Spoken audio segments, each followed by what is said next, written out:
Let's go straight into it. East Africa Cables posted profit before tax down 52.7%. What weighed down the company's profits, and how's the share price reacting to that? Well, we have to look at their subsidiary in Tanzania that has not been has not been profitable, so to speak, in terms of our reliance with the utility industry within the Tanzanian economy. And this has actually affected them overall in terms of profit for the group. But going forward, share price would find that there are few investors who are actually voting with their feet and dumping the stock, so to speak. But that should not worry very many people, because when you look at the company as a whole, it still has a stronghold as far as the cable industry is concerned, and going by the industry the way it is happening right now, with construction still ongoing and the boom coming up on board, they still have a firm footing to be able to turn around their profit.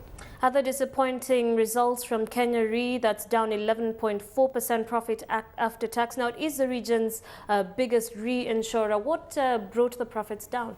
Well, we have to look at it over the period of time. If you look at the previous year, 2008, coming down to 2009, you would have to understand that a lot of insurance companies did make out payments in terms of owing to the post-election violence, and also the economy was not actually going on well. And when you look at their position as a reinsurer, of course, one way or the other, they actually also do come on board and help in terms of payment of those claims. So that would also be a factor into it. Then going by it, you also notice that now we have East Africa Re within as part of it. So it's also taking a slightly chunk of the business. And they don't have as much government support as they used to be, because the usual threshold that had been put in place now is already reducing. I think should be about 15% of companies can reinsure with them. So that also has to be taken into account. Let's look at Mumias Sugar, and there's some surprising news there. Mumias is almost trading on a high. Investors are looking for cheaper stocks now. The sugar sector has been holding up. What's your analysis of that counter?